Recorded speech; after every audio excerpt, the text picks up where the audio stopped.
Besok di hari kiamat tidak akan bergeser telapak kaki seorang hamba sebelum ia dimintakan tanggung jawab terlebih dahulu tentang 4 persoalan. Apa yang 4 itu? Pertama, an umrihi fima afnahu. Umur yang diberikan kepadanya akan dimintakan tanggung jawab kelak. Di mana umur itu dihabiskan? Sejak kita akil balik sampai ajal datang merenggut nyawa, di mana umur itu dihabiskan? Kita sering main-main, padahal waktu berjalan terus. Kita sering lalai dan lupa, padahal malaikat maut tidak pernah lalai dan lupa. Seorang Nabi Yakub alaihissalam, seketika akan ajal, beliau menanyakan, kalau saya ajal kenapa tidak diberitahu lebih dahulu? Kata malaikat maut, sudah diberitahu. Loh, bagaimana caranya diberitahu? Perubahan yang terjadi pada fisik kita adalah pemberitahuan. Uban yang bertabur, mata yang mulai lamur, pendengaran yang mulai kabur, itu semua pemberitahuan agar kita mawas diri. Umur akan dimintakan pertanggungan jawab. Di mana umur itu dihabiskan? Waktu hidup itu singkat betul, namun waktu yang singkat akan terasa ada manfaatnya kalau kita bisa memanfaatkannya dengan yang sebaik-baiknya.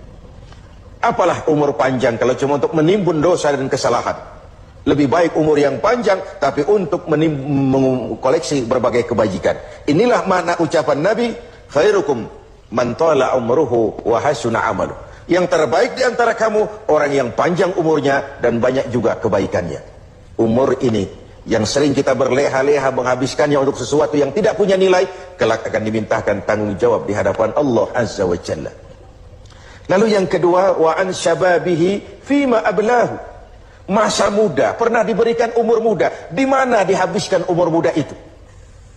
Hura-hura atau untuk sesuatu yang bermanfaat? Dahulu ada seorang selebritis lah kalau zaman kita sekarang, namanya Malik bin Dinar. Namanya saja sudah Malik bin Dinar, Raja bin Uam.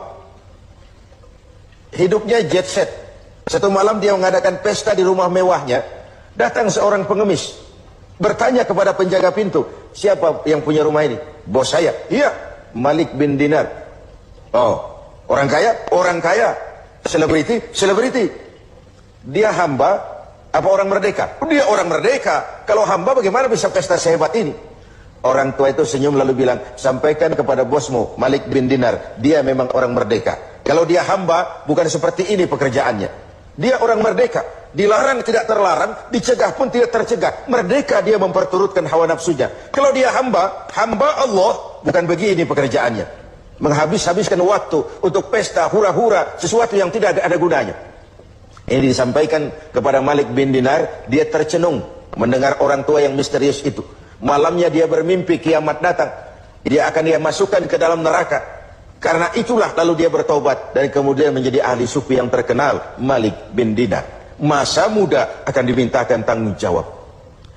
Yang ketiga, wa an ilmihi maza amilabi. Ilmu yang dimilikinya, kemana ilmu itu diamalkan? Untuk mencerdaskan orang atau untuk membodohi orang yang memang sudah bodoh? Untuk membimbing umat atau menyesatkan orang lain? Agar hamba menjadi hamba Allah atau agar orang menghambakan dia? Ilmu akan dimintakan pertanggungan jawab. Yang terakhir, wa an malihi min aina iktasabahu wa fima anfaqahu. Kita akan dimintakan tanggung jawab tentang harta kita.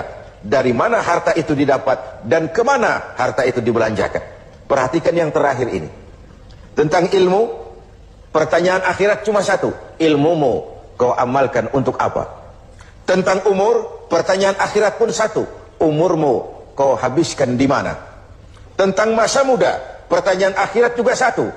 Masa mudamu kau gunakan buat apa? Tapi khusus tentang harta, pengadilan akhirat bertanya dua. Hartamu kau dapat dari mana dan kau belanjakan kemana? Dari mananya dan kemananya? Kadang didapat dari cara yang benar, tapi dibelanjakan untuk yang tidak benar. Atau bisa juga didapat dari cara yang tidak benar, dibelanjakan kepada jalan yang benar. Itu pun tidak mungkin kedua-duanya. Semoga kita menjadi orang yang bisa mempertanggungjawabkan baik umur, masa muda, ilmu pengetahuan, dan harta yang dititipkan Allah kepada kita.